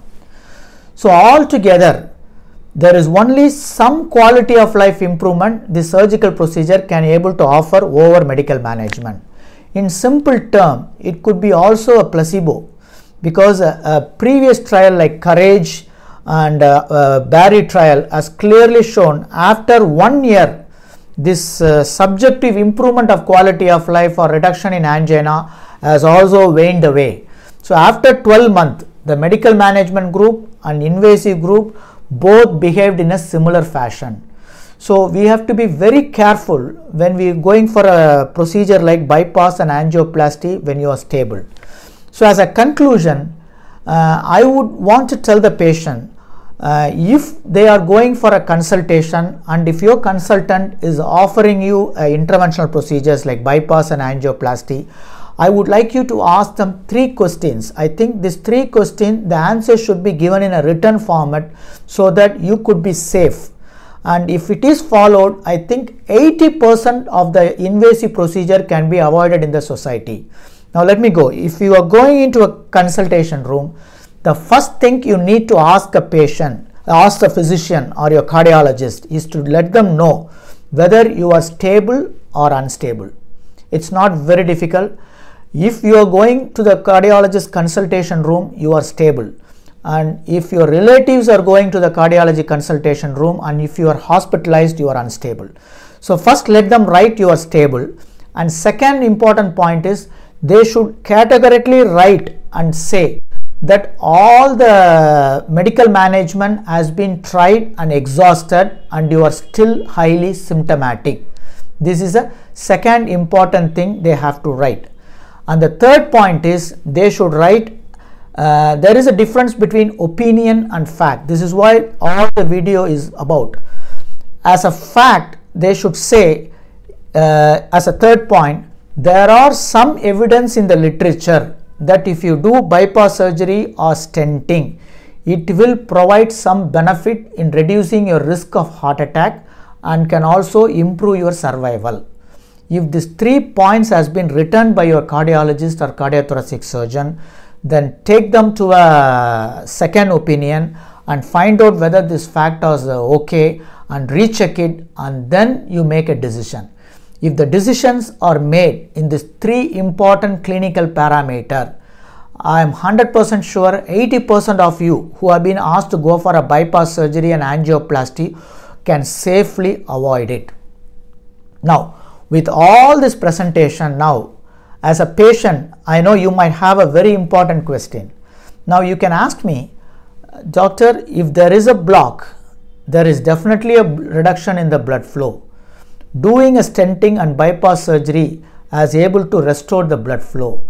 Then why does bypass surgery and angioplasty did not work? Now, all the evidence-based medicine or all the evidence-based clinical research put together, there is only one thing is very important. Yes, if you have blocks or multiple blocks, your chances of getting a heart attack is higher than people who don't have blocks. That is a fact. At the same time, if you go ahead and fix the block, you may not prevent you getting a heart attack or death. This is quite a surprising finding. The blocks as such is a predictor of outcome, means if you have more blocks, you have a chances of getting more chances of getting a heart attack. At the same time, if you go and fix the block, that it will not change anything. Your risk of heart attack and death remain the same. So what is the reason? The main reason which every patient should understand is block is only a marker, it is not something we should treat.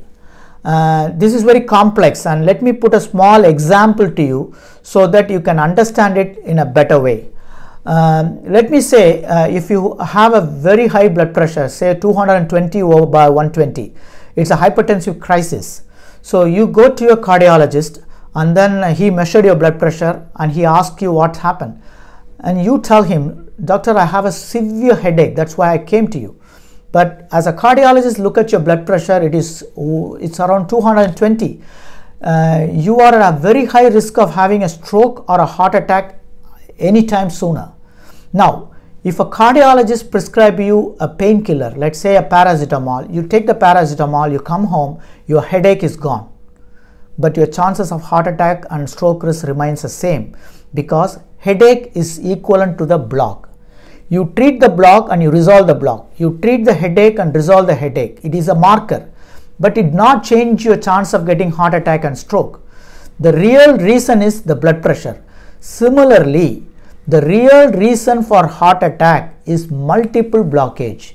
Usually the blockage which is 80 to 90% get the attention and you get fixed by a stent or a graft. But that is not a reason, that is not the block which is going to cause you a heart attack. It is a smaller block, 10%, 20%, 15%, which has been prevalent across your coronary vessels.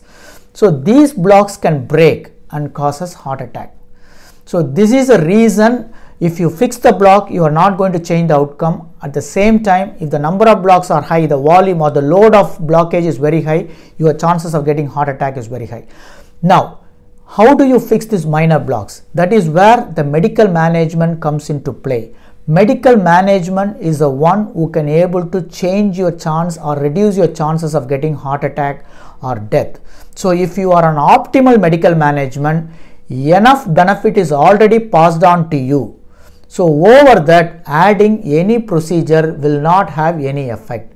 So as a conclusion, the benefit of quality of life which you are getting out of bypass and angioplasty could be simply a placebo or what we call as a faith healing. So medical management along with conservative strategy. So as a policy, we have formed a conservative management for patient with coronary artery disease. So 35 days of EECP treatment which is added along with medical therapy, and this has shown not only to improve the quality of life and have shown to significantly increase the blood flow to the heart muscle without this patient going for angioplasty or bypass. So the program we have created is called Ischemic Burden Reduction Program. With EECP and medical management alone can be more effective than this highly invasive interventional procedure, which will be exposing you to a considerable risk of heart attack and death itself. The procedure itself is high risk. So to conclude, I would say conservative management along with other non-invasive approach could be a better management in patient with stable angina. Thank you.